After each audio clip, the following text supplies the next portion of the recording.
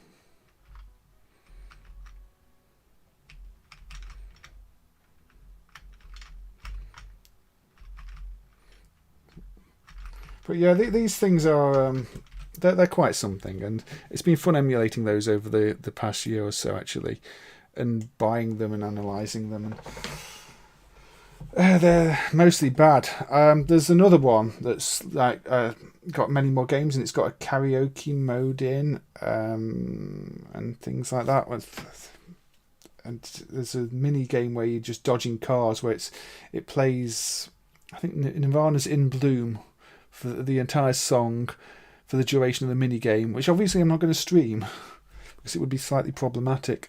And I think that might be problematic anyway, because the times I have uploaded videos of those things being played, at the times it's like, we've got to block the audio, so that audio might get blocked out. We'll see that. The thing is with the those games, they tended to rip off whatever they could. Where should we go? Should we go a bit of baseball? Yeah. Let's go with Sega's MVP. Now, I believe this is one of the Sega games where there is only an encrypted version. So this was emulated slightly later than some of them were. Gonna have to check my volume levels again.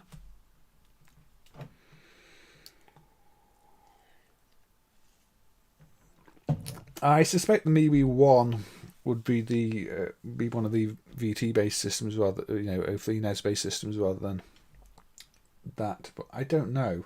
There were many product lines. There are many machines called the MeWe. Yeah. So this is Sega's MVP, which is a baseball game. I mean, I don't know. It seems like a quite well presented baseball game, but it is just a baseball game. So I'll play a bit of it. Not much of it. Well, the characters have got their own style to them. Got to remember which button's which. It kind of looks like it's got a similar look, I think, to maybe the Baseball Stars ish. But it's not too serious. It's slightly cartoony.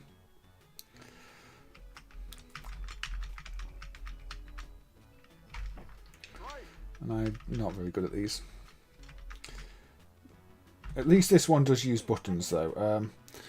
Another game on the list is Major League by Sega, and that one is... I don't even know what the controls are on it. It's got like a trackball, it's got a bat swing, which is probably a little lever thing to swing, and then it's apparently got 5 buttons for stance. Some of these baseball games have ridiculously complex controls. Strike 3, I am out. I'll vote for Super Monaco GP there. Now I'm batting.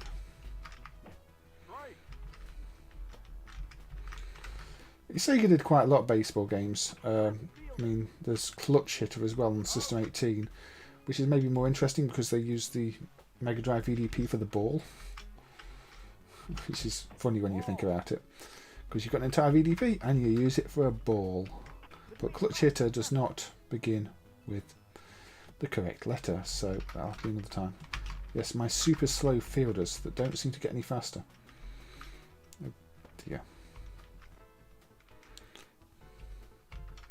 Baseball in general, there's so many arcade baseball games and they never really went out of fashion. It's maybe more surprising why that IT one didn't get released, because it's a genre that consistently had games. Namco got their entire Super World Stadium game. So many entries in that, and so many older entries too. Even just batting ones without the whole game.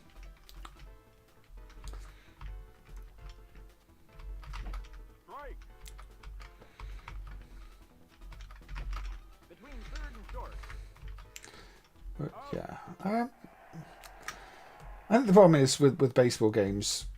Listen, Eastwood advert there. They always do this. They want credits all the time. You know, they're always credit hungry. But you've got Baseball Stars and Baseball Stars 2 on the Neo-Geo, and they just get it right. And the others don't. At least to me. You play. It's like golf games. You're comparing every single one to Neo Turf Masters because Neo Turf Masters got it right. And I know everybody talks about the Neo Geo for the fighters, but for a lot of the other genres, they just got games that had the right balance. And sports games in terms of baseball and golf were definitely some of those. But you know, this isn't terrible. It's just another baseball game with its own style. I could put another baseball game on after this if you want. In fact, why don't I? I'm only going to play this briefly. This is Magic Ball Fighting, from a Korean game from Semicom in '94. So, Semicom, their Korean style logo. No. Okay. Throw the logo at me. There you go. Very Korean, clearly for Korea. Even the insert coin text is in Korean. But yeah, even Semicom had their selection. I think they've got like 3 baseball games. There's like this, Wonder League Star. I've got 4. There's Wonder League Star 96. But this is the first one of them, and easily the most plain.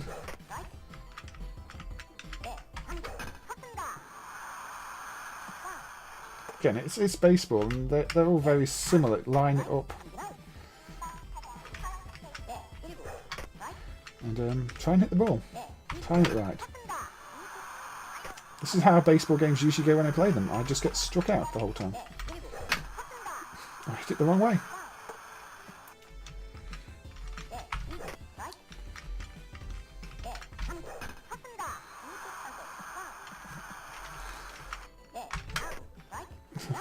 And then you change. Magic Ball Fighting. If I do a sports stream, I might come back to it, but you know, I just played a baseball game. Let's not play another baseball game. Right, we have about 40 minutes to go. This is a Metal Slug stream, is it not? So, which one do I play? I play 4. Why do I play 4? Don't know.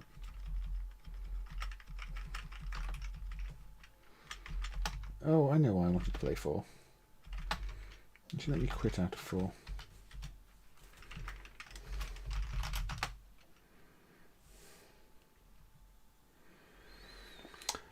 New Super Ninja Baseball Batman. Well, you know, the I guess you mean the Iron game. Ninja Baseball Batman, which unfortunately does not begin with the correct letter. Although I will be playing that on another stream, I'm sure, because that is fantastically fun. So Metal Slug 4. Now, yes. Corrupt US BIOS screen. Does not work properly with the US BIOS, this one. And yes, it's confirmed on original hardware as being corrupt too. The code does not switch the banks correctly to get the US screen, but still calls the code for it. But yeah, this is the one done by Mega rather than SNK or Playmore as they were at the time. And it doesn't really offer much. It's mostly recycled assets, a few new bits, levels that go on for far too long without offering anything new. And like I said, Mega were actually selling a CD with the game on for PCs, which was running on MAME. As you'd expect from sort of slightly shady developers who got the rights to a big franchise. But yes. Oh, yeah, hello, Bally. How you doing? But, yeah, this is Metal Slug, and yeah, the worst of the Metal Slug games, I would say. I mean, Okay, I did just say 2 might be worse because of the slowdown, but 2 was fixed with a turbo version. This is just uninspired. Let's just watch the track maybe a little bit more. I think it's got the new character, hasn't it? But there you go. Let's change into a monkey. I will be playing it shortly. The emulation on the PC version was just an old version of MAME, so not great, but Neo-Geo was fairly well emulated for a while, so not terrible. I mean, it's always been improving over the years. I have tried Demon Front. Winners Don't Use Drugs works this time. Doesn't work that. If you insert a coin on this screen and start, I think no, it's not. Is it not that screen? There's one screen where if you insert a coin and start, you'll get broken graphics. It wasn't that screen. Was it the screen before? It might have been the screen before. Anyway. Yeah, I mean, Demon Front is actually one I emulated because I did the PGM driver. Yeah, like you say, there's not much here that it misses the finer details of what made Metal Slug fun. Level design's no good, and it's just loads of reused assets. And coming after 3, which was just such a big game with so much content, it's like, what happened? But I mean, it's obvious what happened. But,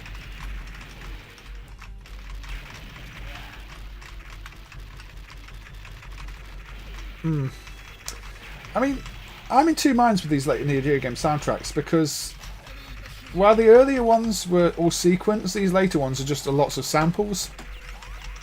And while they'll advertise it as, you know, more like CD quality sound, proper music, not just computer sound, I prefer the sequence music that a lot of the early games had. I can't deny they're decent soundtracks, pardon me, but they're not really doing anything particularly fancy with the hardware. They're just, you know, let's use some recorded sounds and put them in the game. Whereas sequence music is more of an art, and you know, each sound chip gives its own character with sequence music, where sample music you can do on anything that's capable of playing samples.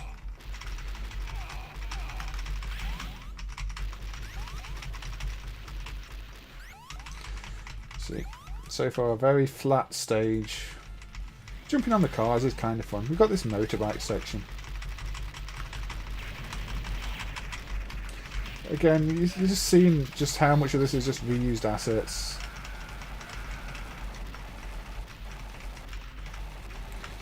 Yeah, I really like Demon Front. I mean, I think I actually like Demon Front better than some of the Metal Slug games. Which, in some circles, I would probably be burnt as a witch for saying that or something like that. But, yeah. Demon Front's a good one. IGS did a fantastic job with it. And yes, quite a lot of the animation frames are obviously traced from Metal Slug. And it happens, but it's got its own element. It's not a straight copy of Metal Slug. It's got the whole, you know, little creature character, its own fantasy style, which is really appealing. Maybe even more so than its army style. So yeah, I will happily play Demon Front. I wasn't so sold on Dolphin Blue, the Tommy's Wave thing. That's kind of similar.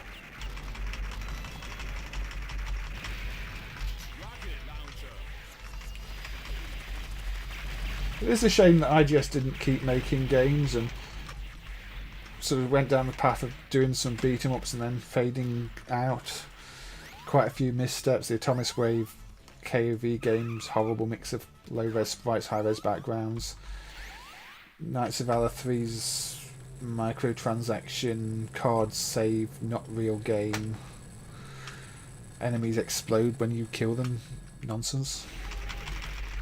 Then they did KO3 HD, which is the same, but again a weird mix of HD and non-HD. And I think there's some KOV games on consoles, which again are sort of microtransaction-y from what I remember.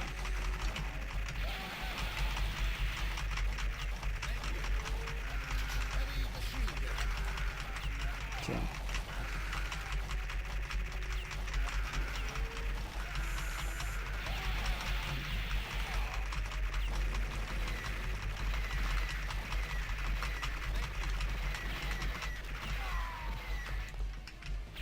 Yeah, I've seen videos of it and it just looks... yeah, it's not special. It's... I don't like this level. And this is the first level. Yeah. You have to watch the chain gun. Because you don't see the bullets. You just see where it's firing. But yeah, I don't know what else IGS did. I mean, I assume IGS have just gone back to mainly doing the John games and slot machines and stuff. Because I've got a few people asking me when we're going to emulate all these latest ones. But they're all on PC tech. I mean, well, the new one. The old ones aren't on PC tech. The old ones are on a variety of techs. I'm sure there are probably PGM3 based ones that use or something, because I think PGM3 doesn't make sense as a platform unless there are other things than KOV3 using it. So I'm assuming it's just going to be gambling games and stuff, but we've not seen them. But PGM3 is heavily encrypted, so more so than any of the others, and it's probably just standard Linux distribution, just encrypted. So it might even be encryptions that can't be cracked.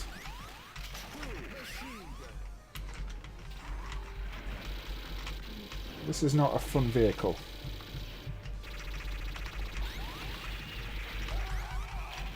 Some of the graphics look really out of place too, is the problem on this one. The perspective on them's wrong, and the new assets do stand out badly. Or they look like they're in the wrong stages where the things have been recycled that came from different stages.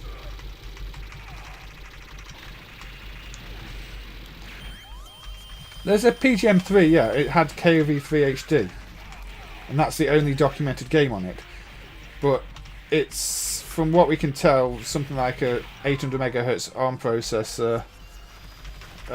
Just runs Linux. But it's all encrypted. And that's just based on, translations of things found online.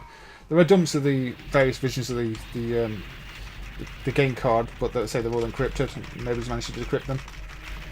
And again, there's probably some internal one moving through to decrypt them to boot from. But yeah, it's just KOV3, but Knights of Valor 3, but with, say, high-res backgrounds. And I think maybe it got a translation, because KOV3 was China, China, Taiwan, Hong Kong only. And there are a lot of English strings in KOV3, but there's no obvious reason to switch to use them, so it's probably incomplete. So HD version might have finished that off. But yeah, I mean, nobody talks about PGM3 really because there's nothing remarkable on it. At least PGM2 had Oriental Legend 2, which is, a good game, I'd say. And the Dodonpachi version, which is kind of nice.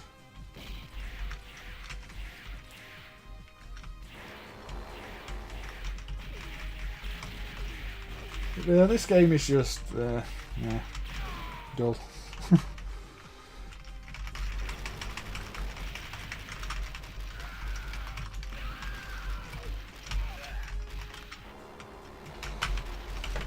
Let's just put you on a thing and shoot. There's no creativity, no real good humour in it. Very boring level designs.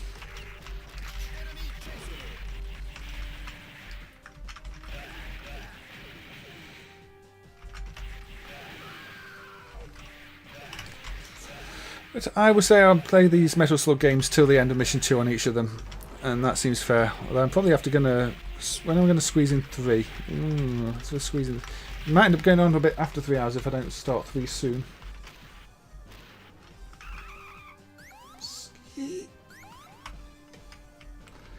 Very abrupt change of scene here.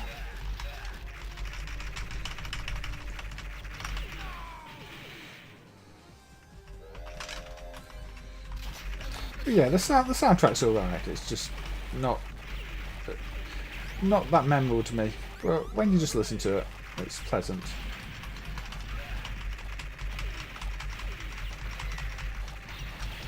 You don't really hear much of the soundtrack in these games because there's so much else going on. Without it, they would seem very empty, but it's behind.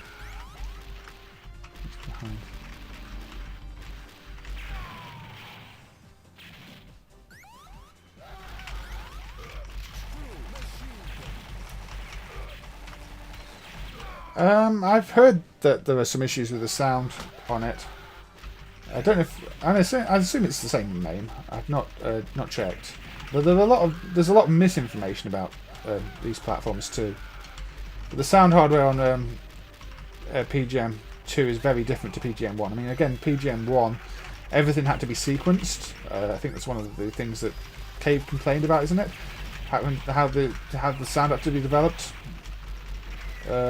But PGM 2 is really a multi-channel MPEG player type thing, or similar to MPEG. It's not quite MPEG.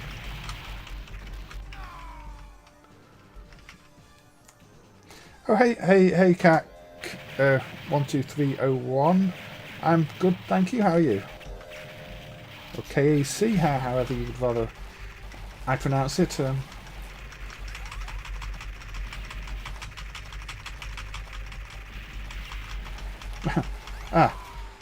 Hey Casper. Yes, it's easier to read names from accounts with names, not just letters and numbers. So I'm good, thank you. How about you? Good. You got any plans for the weekend? Any other streams you're planning to tune into after this one, or anything else? Because I do like that. I like it when people recommend other streams to check out. I know one was mentioned earlier that I'm gonna have to rewind and check back on at some point. Somebody was mentioning that there was a Twitch streamer doing all the Mega Drive games, and that would be of interest to me. So, in fact, if you can drop that in the comments of the video, if you're still watching, that would be really helpful.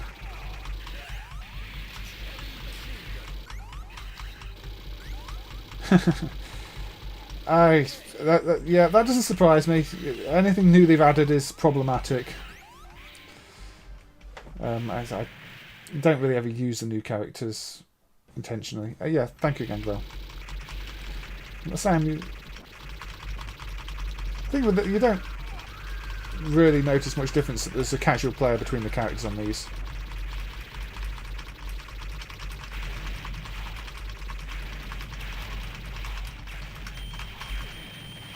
But I won't be out there.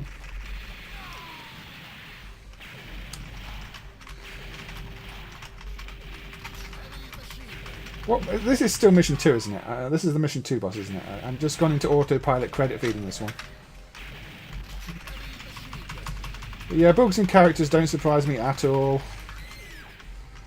It was clearly put together in a rush, but probably by people who are not familiar with the code base at all.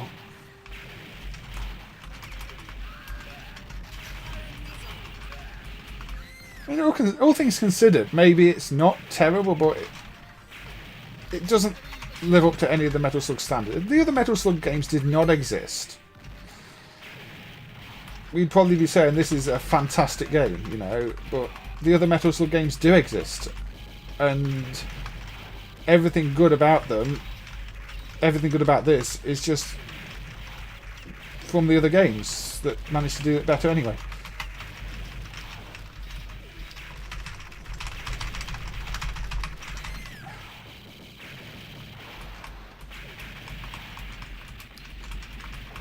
I've not heard of it, but yeah, those Tetris games they're kind of games that attract tournaments like that, aren't they?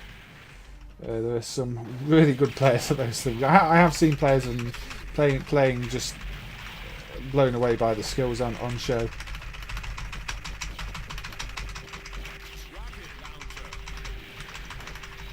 Well, I've not seen that specific tournament. I'll have to have a look at that too.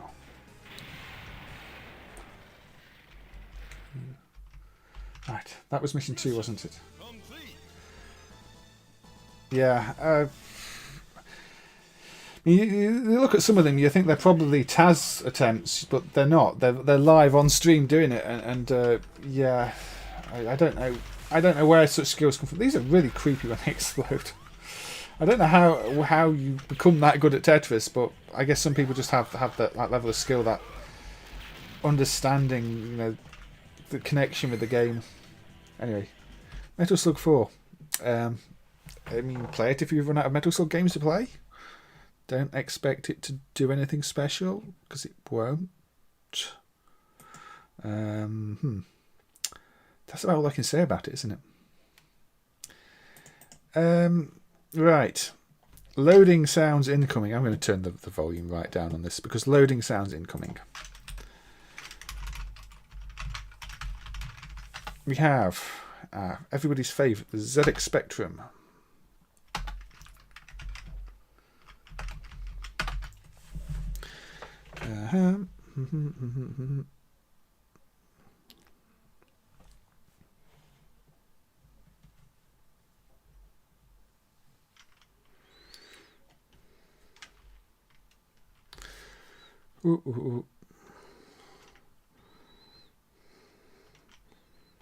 So I'm going to speed up. There we go. There we go. There we go.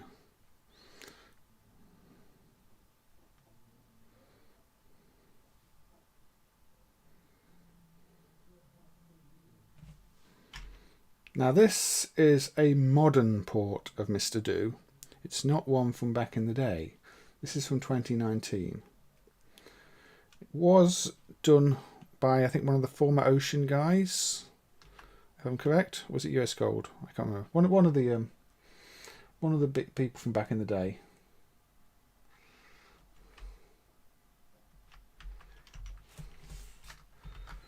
Right, let's get the sound back up then to a level we can hear.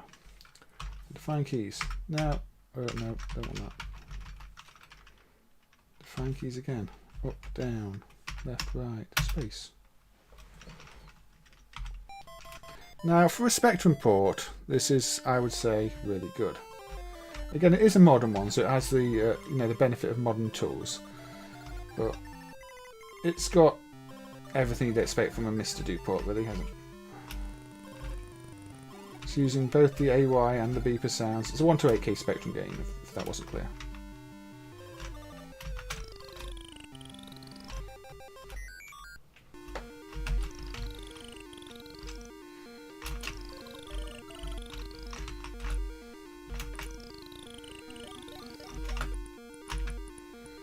I lost my ball.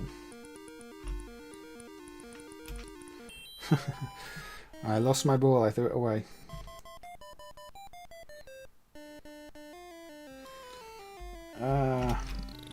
I mean, yeah, you invest the time in something. I guess if you've got the underlying ability, you're going to get good at it. I mean, I think I could invest weeks into a game and not really advance. So you do have to have the ability in the first place. But yeah, it's the same with you say Kevin DDR. It's the same with the DDR games, isn't it? You watch people play those, or Beat Saber, things like that on the newer platforms, and they're just so good at them. I'm sat there waving my hands and feet in the air, and I can't do the 3-star difficulty, but I don't really have any sense of timing or rhythm, so that doesn't surprise me. That's probably never going to change. No. That is just who I am, unfortunately.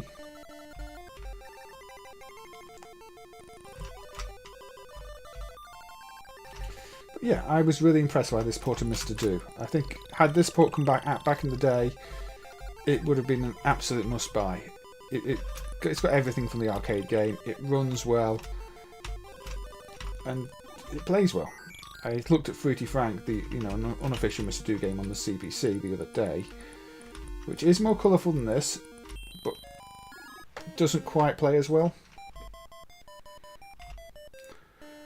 Alright, Manshovel, thank you for joining, thank you for watching.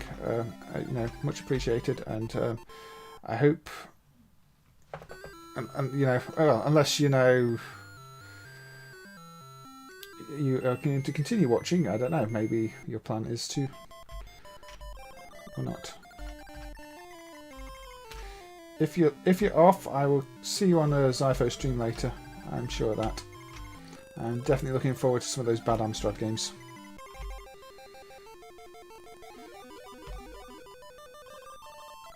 Yeah, Mr. Do is just a, it's a really good game. Don't get apples on your head though. Now the colour clash is a bit bad on this. Oh right, okay. I thought you might have to log off while you travel somewhere or something like that. But okay. I mean, there is probably another 15 minutes of the stream left. Maybe a little bit longer if I play Metal Slug 3 for a bit, because that's probably going to take 50 minutes itself. But yeah, this is a really solid port. I'd actually be interested in seeing if this port could be ported again to the CPC, because I think the CPC could do a really good job of this in the high colour mode 0. And obviously you've got a decent solid bit of Z80 code running it here. It's possibly one of those tasks that somebody could take up. If nobody's done it already, I mean, I haven't checked. I don't think they have, because I think Zypho would have mentioned it. But, yeah. Now, I don't know if... I've not read any reviews of this to know if there are glaring issues compared to the arcade original, but in my own playing of it, I haven't noticed any. It plays absolutely fine. Obviously it's got the original fonts as well, and the original graphics best represented.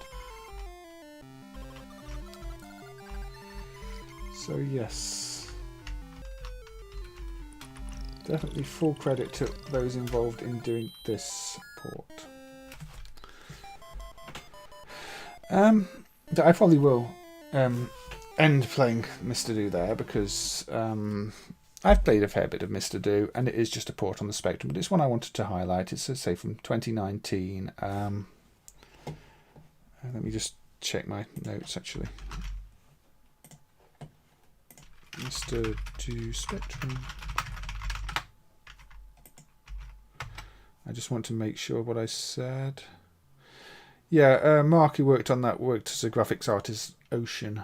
I don't think the program was one of them from back in the day, but yeah, it had one of the former Ocean staff involved in that one. So it's kind of connected to back in the day times as well. You're on Smoker. That was a song, wasn't it? That was quite a song. I never heard that before. Right. Okay, where shall we go now? I'm going to play... Oh, I completely forgot to play this one earlier. I'm going to play Magical Spot. Now, there's not much in the way of sound emulation on this. It's all discrete hardware and stuff. 1980 by Universal, so early shooter. But look, some nice animation going on there with the enemies, isn't there? Oh dear, that must be torture, man, Shovel. I mean, I could listen to it quite happily for, the duration of a marbles race. If it was in my head for 24 hours, I would probably be looking for, a saw to remove my head. I'd never heard it before. Was it popular online at some point or something? Is it one of those that people used to share? Right, this is the original Magic Spot anyway. And note, enemies take 2 hits. And are really annoying to hit. There we go. I don't know what the rest of the sounds would be like on this. I'm going to guess Space Invader-y. But the enemies can hide. If the enemies get to the bottom, they will do something. There you go. You see, they're lining up at the bottom. There's 3 of them at the bottom. I'm trying not to lose my lives. Yeah, Universal. Mr. Do was by Universal.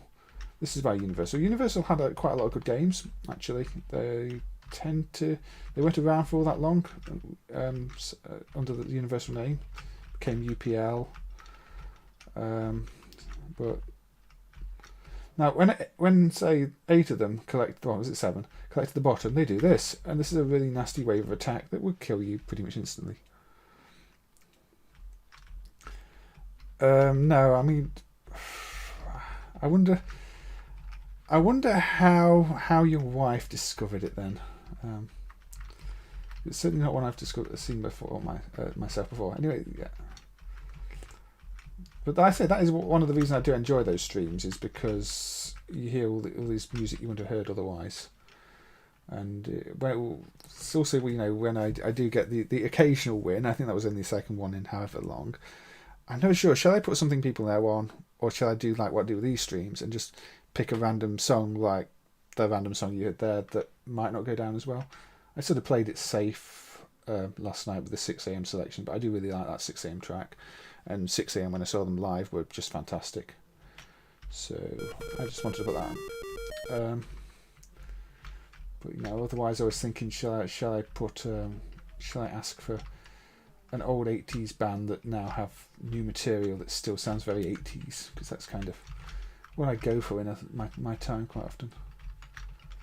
But you know, if we can rig the game a little bit more so that I win the other race, then you know, I don't know how it works. I'm trying to work out if it is random, or if Twitch has some algorithm that is based on, you know, how many interactions you have with other streams, and if there's something going on under the surface. But it might just be random. I don't know. Anyway, this is Magical Spot 1, which is really quite difficult. Then there's Magical Spot 2, which is also from 1980 by Universal. They felt the need to put a 2 on the title, but it looks like the same game to me.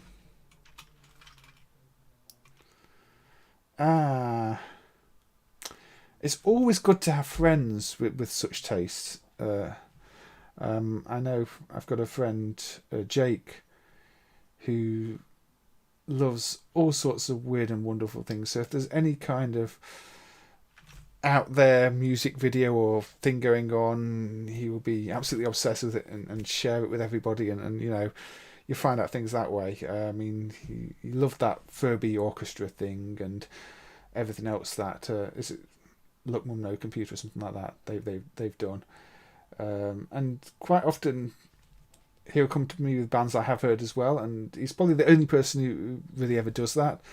And yeah, at least somebody I'm looking forward to seeing when we're allowed to see people again, because there are probably songs that he's discovered during this this whole lockdown that he will be playing that I won't have heard. Anyway, this is Magical Spot 2. You note at the bottom there's now 1, 2, 3, 4. You also note the enemies now only take 1 hit, which is a lot easier. But let's let them go to the bottom.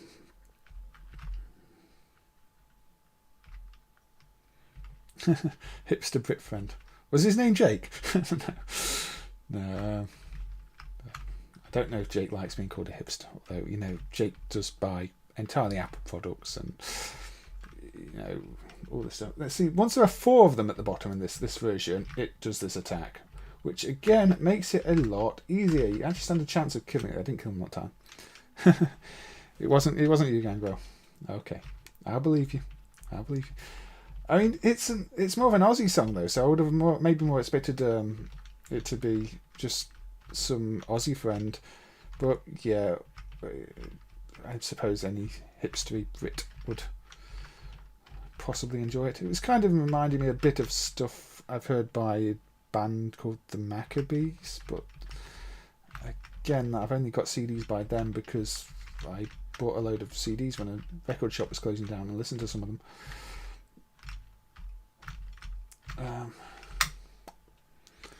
Maybe it was. Maybe you have many names and know many people. I don't know. But yeah, Magical Spot. Enemies that hide in spots. It's kind of creative, kind of different. I think I got a bonus life. I'd like to see the sound emulation complete, but it's all going to be discrete sound. You probably need schematics traced out. Definitely interested to know how it sounds. But yeah. Anyway, this version is much easier. Much easier. Different type of enemies, see? Slightly different colour scheme. Anyway, Magical Spot. There's not really much to say about it. It's an old 1980s shooter from Universal, and Universal were, I would say, quite an important developer at the time. And just, you say they never made it big. They had Mr. Do and things like that, but sort of faded away. Anything under the UPO name was tended to not be that well remembered compared to other games. But right, we are on 2 hours 55 minutes, 56 minutes. I think this is where I need to put Metal Slug 3 on, because, you know, it's a Metal Slug stream. I've not even played Metal Slug 1 yet, though. How did I forget to play Metal Slug 1? We will never know. I might have to play Metal Slug 1 another stream. Or slider controls. Stretch the garbage off the screen.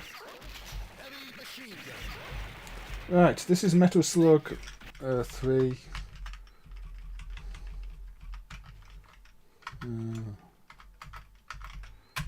Put the blur on because, you know, I forgot to do that on the other ones. Let's put some keys on. And given how badly I've played the other Metal Slug games tonight, I don't know that many Aussie bands, so I don't think I've heard the Victims either. I don't know. So lo-fi stuff's maybe not so much my thing. I like a bit of electronic. I like a bit of rock and not too metal, but some metal. But I've just been really enjoying a lot more electronic-y stuff lately, and more 80s influenced. I don't know. So,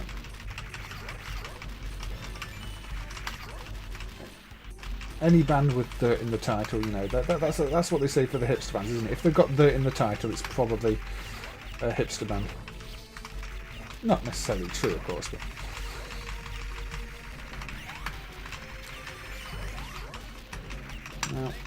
now, this Metal Slug Beach is definitely ripped off on one of those plug and plays, by the way.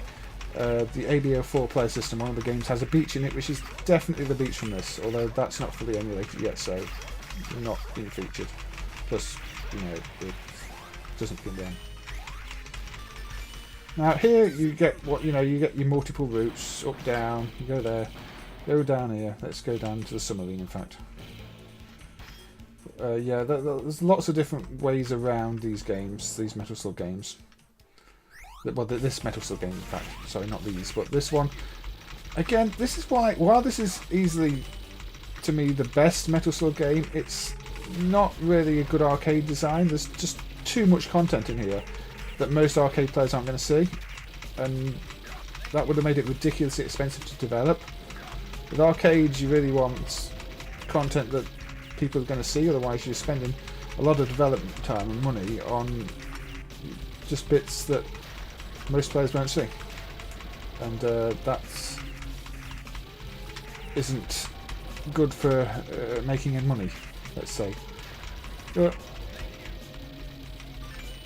Golden Poo. I think, it's clear why SNK ended up struggling around this time, because the amount of money being put into the games was getting ridiculous, and this must be one of the worst offenders for that. I mean, I can only imagine just how much it must have cost to develop and create all these assets, all these secrets, all these extra paths, and then have the game so difficult most players are going to die really early on. It's great as a console type game, the console Metal Slug game. This would, you know, definitely works. It's got everything you need for a console game. But Neo-Geo wasn't really about the console. I think it, you know, and 2D games on consoles at this time were kind of unpopular.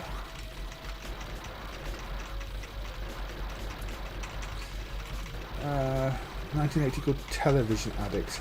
I'll have to have a look. I'll have to look that one up after the stream, or you know, you can request it on another Marvel stream.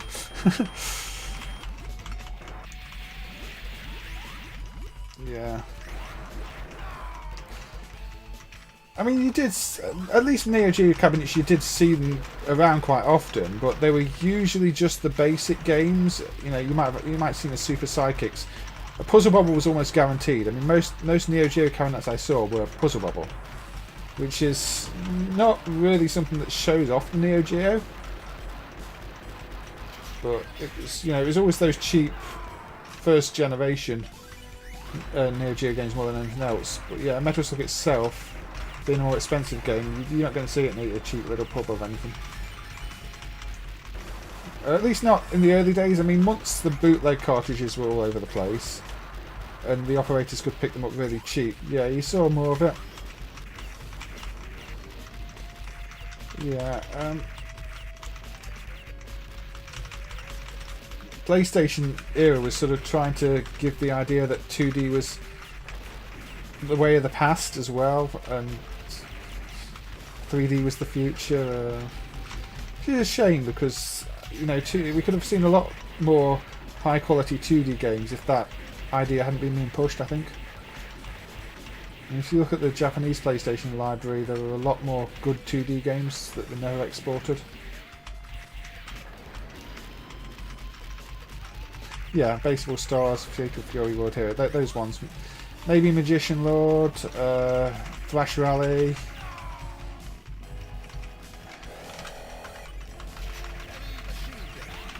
So this isn't even the difficult part of the level. I'm just not concentrating. But you can already see that creative underwater areas, it's just creative attack patterns. I mean, we talk about the level design on 4. It's not just the level design, it's how the enemies attack you, the bullet patterns, the way the bullets move. Again, it's attention to detail. 4 just lacks it.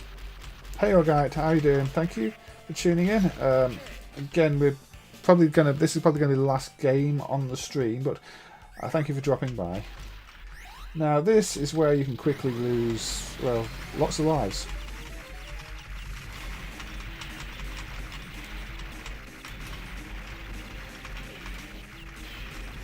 Because you don't want to get hit. Like I'm getting hit. That's bad. Once you lose that machine, you're in trouble.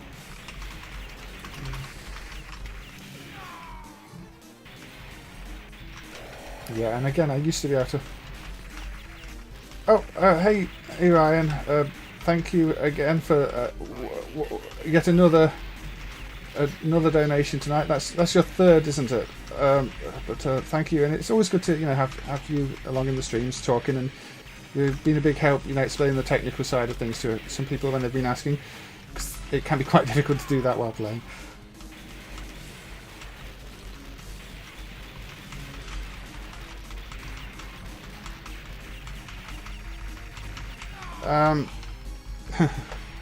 Yeah, I'll keep out on the plug and plays. I mean, I'm trying not to overpay on any of them too much because it just encourages people to listen for more. But there are a handful of them that we might end up having to pay a bit more than I'd like for. Yeah, this is the point in this game where it sort of becomes almost like checkpoint hell. Almost once you die, you just keep dying if you've lost that turn. The tank. There we go. I think the protection and Slug X is emulated, not patched. Yes, I mean the behaviour might not be 100%, but the behaviour is correct for what the game expects. I don't know if they've been extensively tested. I know some of the protection chips have. I don't know if the FPGA one on that has, but for the purpose of the game uses it, it's absolutely fine. So yes, I say thank you, Ryan, much appreciated. I'll have a look at what's available. I know I've got a little list of things.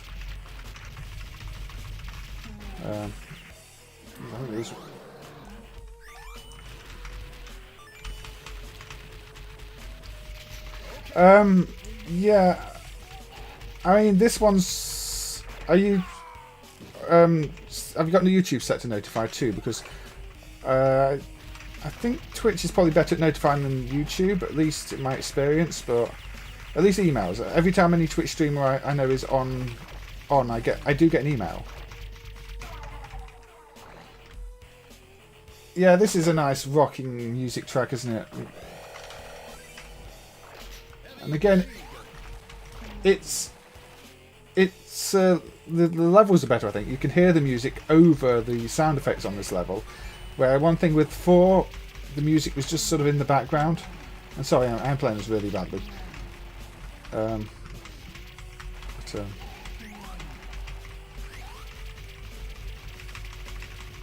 you've got the whole over-the-top puke attack when you get turned into a zombie on this too. I mean, also the bosses on this, the whole falling gravestone thing is probably my favourite boss in the series. Here we go. Oh, I didn't get a good view of it there. A whole screen projectile attack of vomit.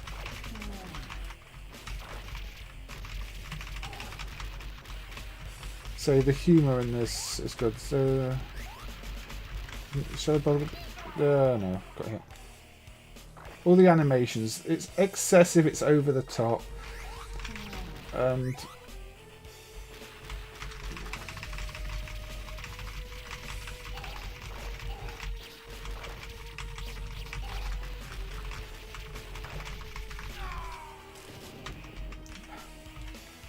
I just wish I wasn't so completely out of practice on it. But yeah, proper zombie simulator.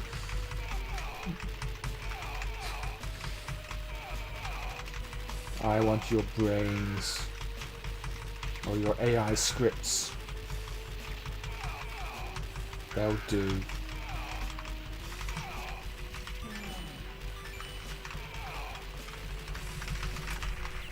This zombie is not going down without a fight. Oh, this zombie is going down without a fight.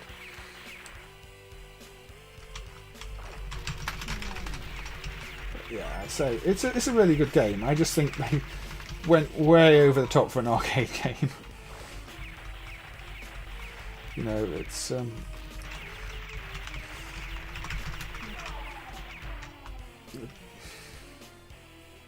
anyway. If you want to see arcade games played well, watch Lord BBH's streams instead.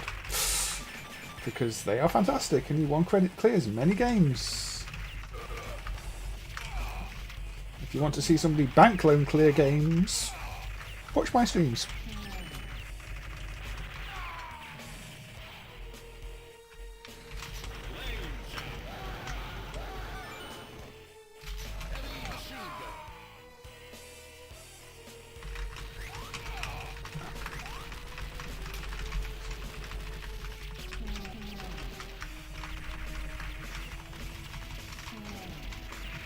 See secrets. Whole cave. Ice cave. That's not what you mean. Most arcade players are just going to walk straight past such things, but you've got all these, you know, people frozen in poses. And there's more stage design in the hidden areas of this game than there is in the whole of Metal Slug 4.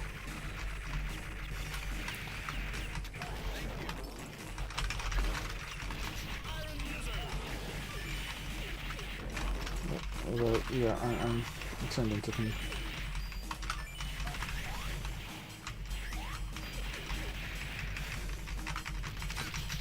For a bonus area, it just like to kill you off.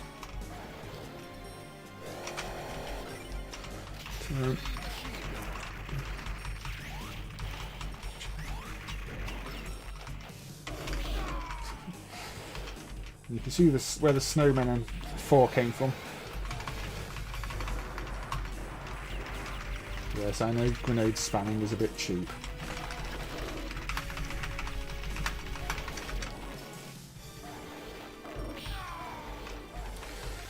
You know, the only thing I'm really surprised is they didn't make a Metal Slug versus Fighter with the characters and all the enemies in.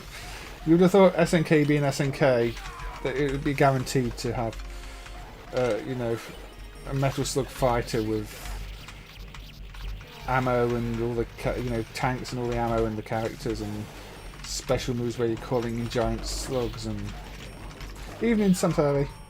Thank you for tuning in. Again, this stream will probably be ending after Metal Slug 3, unfortunately, unless I do play Metal Slug 1, but maybe we'll see. Actually, I mean, what time are we on? We're on. Maybe I can play a few extra games and squeeze Metal Slug 1 into. We'll see. It just seemed a shame to miss it out, and also, you know, I think quite a few people joining at the moment, chatting, so I'm having a good time. But yeah, we got to get out of the cave again now with an elephant. Don't think you can't ride on it as a zombie, unfortunately. Yeah. Well, say I looked at Major Title 2 before. Major Title. I didn't look at the original Major Title 1 actually. I could look at that in a bit. I looked at Major Title 2 earlier. Not earlier, another stream, and you can see how Neo Turf Masters became, you know, ended up forming out of that, because it's like a less refined version of Neo Turf Masters. And yeah, you've got Geostorm Gun Force, which is sort of the prequels to Metal Slug, really. Which I'll have to have a look at in another stream. But yeah, they're fantastic developers, weren't they? Would you believe that I actually completed this level and got through this cave in the past without losing any lives? On the basis of this performance, I don't even believe that. It is true. Yeah. Obviously, in the Hunt should have got a sequel too. I mean, it's just such a good game. Gallop, all these games that they could have also given sequels to.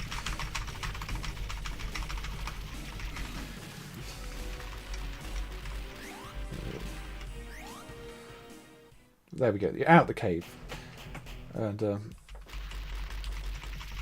back to cave zombie killing.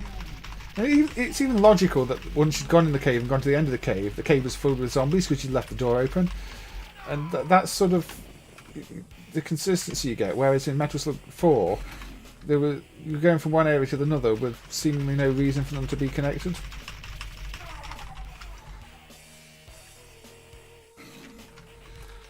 I dread to think how many credits I'm on for this.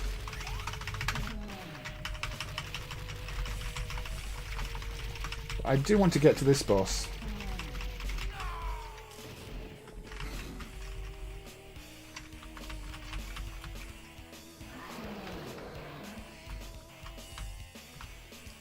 Make me human. There we go. Ooh, spooky, spacey stuff.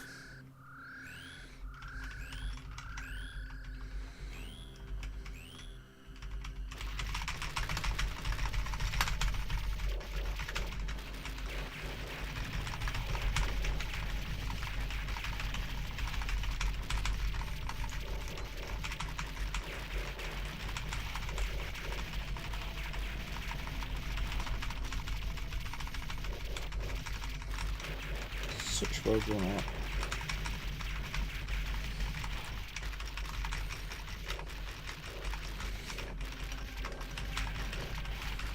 Kind of got a Sonic the Hedgehog final zone feel with the big orbs.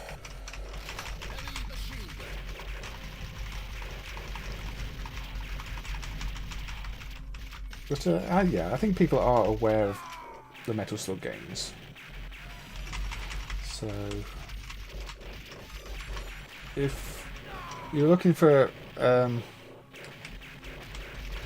games that you might not be aware of and you just tuned in, then I would recommend, you know, going on catch up a bit, maybe after the stream's over, because I have been playing games other than the Metal Slug games that maybe people haven't heard of before or haven't seen before. But I know the Metal Slug games are popular, and they deserve looking at anyway. Heavy machine gun. Look at this thing. All the stages of these bosses too. Oh yeah, I ran a great. Now this is one of my favourite parts of this whole thing. You shoot the gravestones, they get low in the ground. You've also got to shoot this. This is just such an intense part to this fight. And you go from the fairly pedestrian first stage of this fight, which I still managed to lose lives on, to this, and it's just dropping gravestones on you. And they get faster and faster. And for me, this is one of the most memorable parts of the the whole Metal Slug series.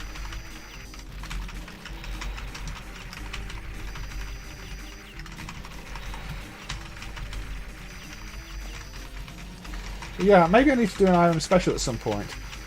As I say, it's a real shame that Kung Fu Master 2 Beyond the Kung Fu hasn't actually shown up properly.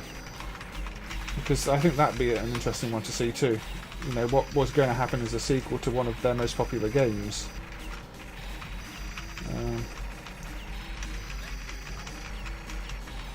Also, I'd love to know why it got cancelled, because from what's been put up of videos from the people with the board over time, it actually looks like a really good sequel. But maybe it's just considered too dated.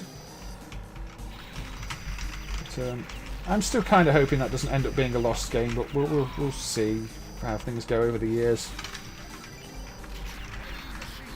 I mean, we know people do own it because the video's been put up, so it can't be entirely lost. It's not like, say, Bouncer, where it's probably is lost because there's no footage of it or anything. We know that there is footage of Beyond the Kung Fu out there, so maybe it'll turn up one day. Who knows? Anyway, that was mission 2 of Metal Slug 3, and my rule is that after mission 2, quit, because otherwise I'd be spending far too long on Metal Slug games. Now we are 3 hours and 20 minutes in, and this was meant to be a 3-hour stream, but I do want to play Metal Slug 1, but before I play Metal Slug 1, I have to play something else, because those are my rules. So, yeah, it is a fun way, yes. You're correct. Missing in Action. Also known as the sequel to Green Beret, or Russian Attack, depending on, which region. Probably one of the Konami games where the sequel doesn't quite capture the feeling of the original. Pardon me. But yeah, Missing in Action. You can tell it's a sequel to Green Beret. Just from the gameplay, which you will see shortly. After the unnecessary scenes. You see, you've got a knife, you can run along, you can jump. You stab people that are running, you can climb ladders. And up is jump, because for some reason up is jump. Which is about the most un-Japanese arcade game you could think of. But yeah. But it's just like Green Beret, but with bigger, bolder graphics. But that doesn't necessarily make it a better game than Green Beret, I feel. And the sound design is kind of weak. Go down. I'm going under you. Oh. Change weapon. There we go.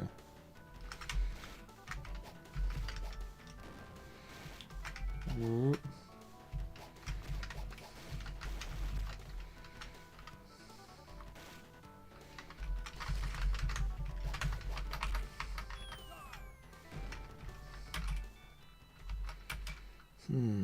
There we go. Why didn't I get to blow them up like that?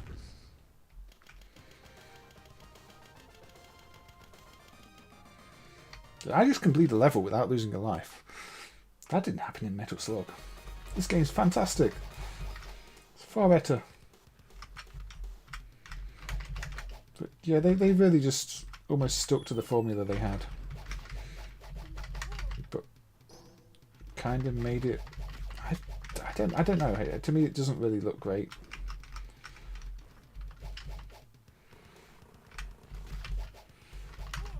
It's just sequel that exists because the original was popular. Very awkward animations. I mean, it's smooth. I mean, the original Green Beret was one of those that only ran at like 30 frames a second, updated every other frame, so it's got that.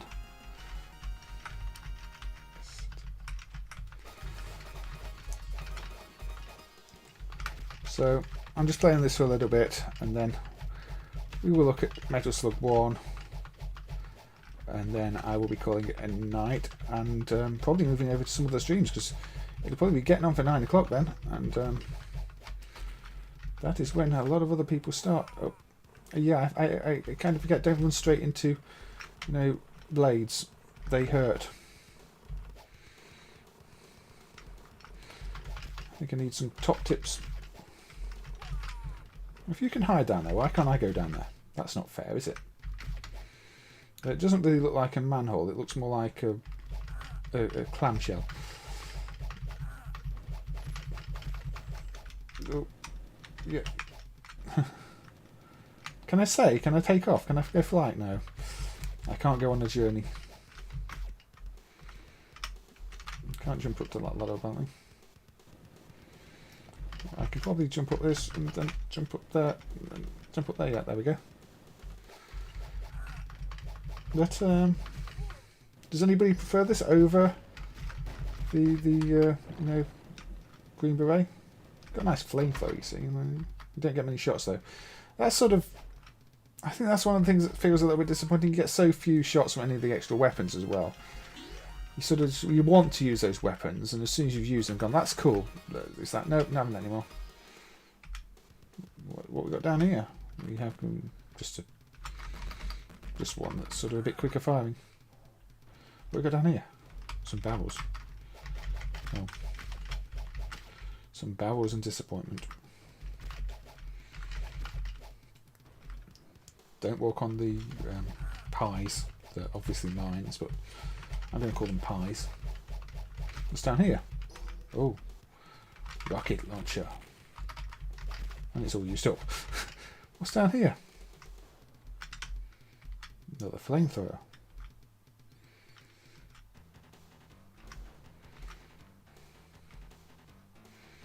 Don't mind me, I'll just go past you on the ladder. Oh look, we've got towers again. No, well.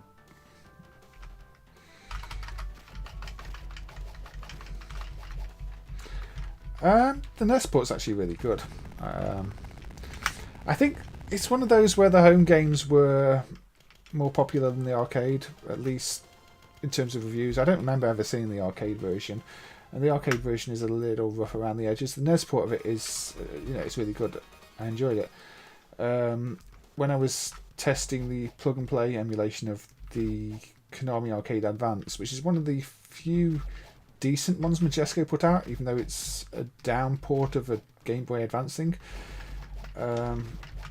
That's got the NES version of Russian Attack on, and it's the one I spent most time playing and enjoying out of the collection. It holds up really well, actually. And then it's quite a famous game on the 8-bits, the CPC, the Spectrum. I noticed the MSX has got a version too that I might cover on a port stream. Let's see how it plays. Looked a bit different to either the Spectrum or the CPC version.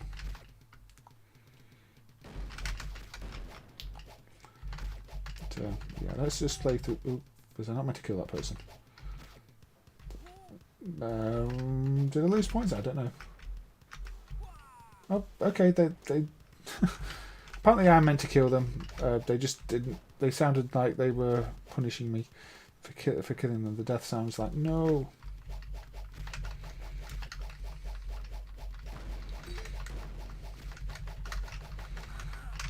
Yeah, it just doesn't really seem to go anywhere.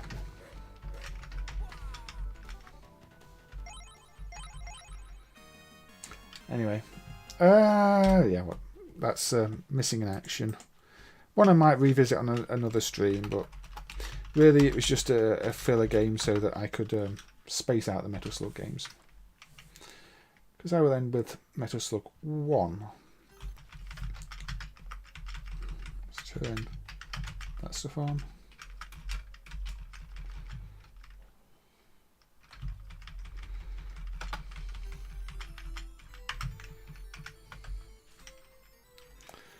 Right, let's have the classic intro. Really good intro, this. Really sells the game to you, actually.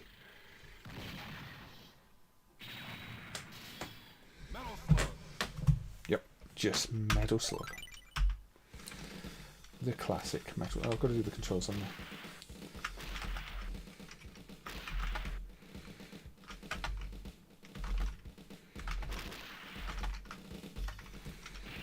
Yeah, we know how to play it. Mission 1, start.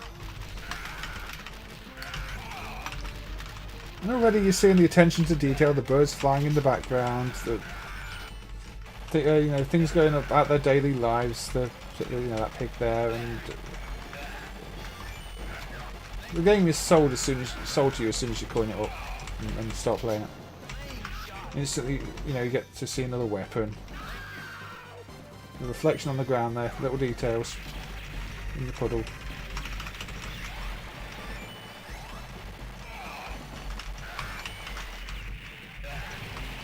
Big explosions.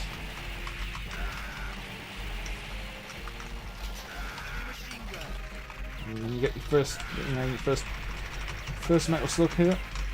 Oh, and I bailed out of it because I pressed the wrong button, but never mind.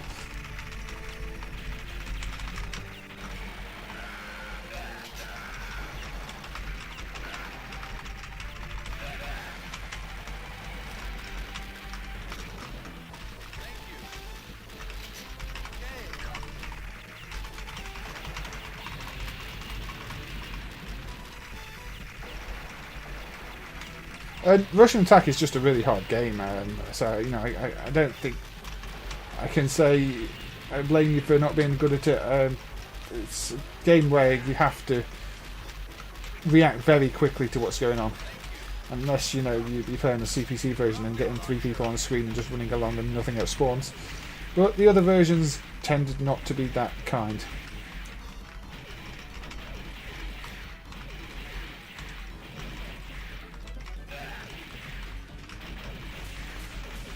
Yeah, MSX in general is a platform I do need to look at more. Konami, obviously, yeah, they did a lot of good MSX games. It's lost a life. That's a shame.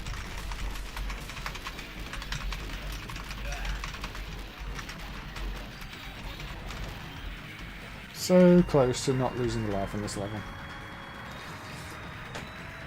I've not played the MSX. I've not really played the original Metal Gear games actually. So there's another one of those series that I've never really. I know that if I wanted to play them, I'd have to allocate quite a block of time to them, and never have.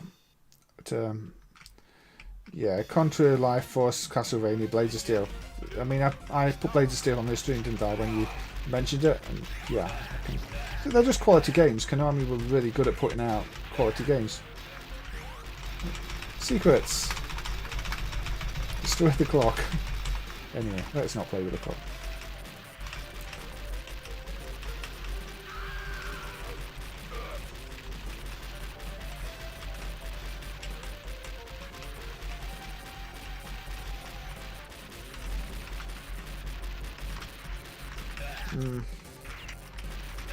So, I mean, MSX. So things like the MSX, MSX2 Plus have really capable video modes. So I'm just wondering what kind of software really highlights those.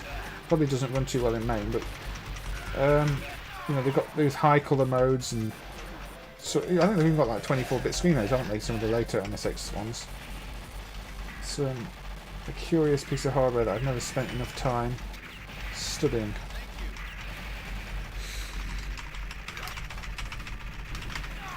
Don't jump into the shots. Look at launcher. Merchant and Bar. I'm sorry, you're just enjoying a beer on your shirt button. It had to be done.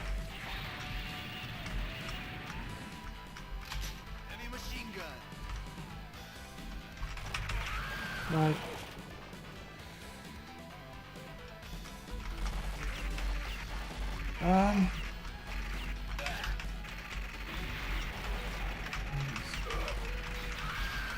Konami, you can do it. I could probably get a whole stream out of Konami on various platforms. Yaya Kung Fu, to me that's one of the best early fighting games, at least the original. Track and field, I mean, I'm not the biggest fan of the track and field genre, but you can't really deny how hugely influential that thing was. No.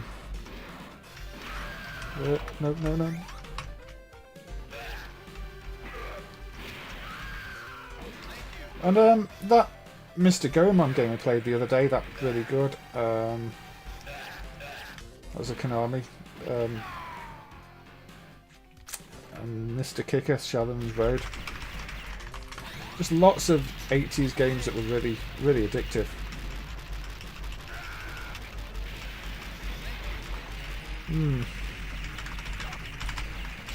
Yeah, there are lots of little ideas for streams. I'm going to have to organise them into some sort of when do I want to do them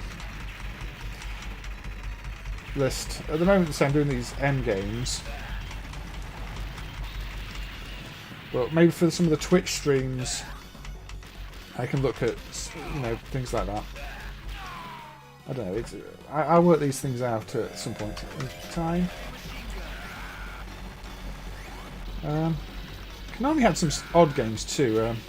Scooter Shooter, which is a versus shoot 'em up with the screen split in two, top player, bottom player, trying to get to the end before each other. That's an interesting one to look at.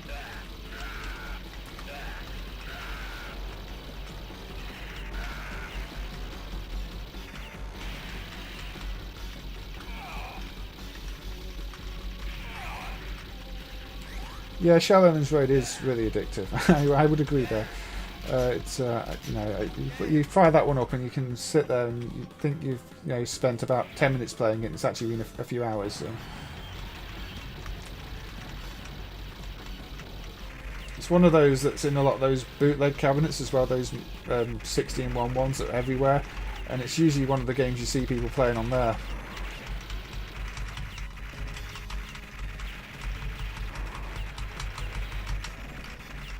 Although those have really bad emulation.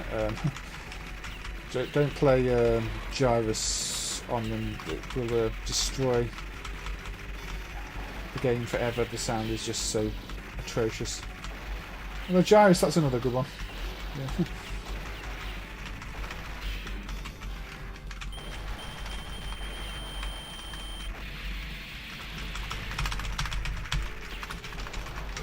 This game has intensity, I think.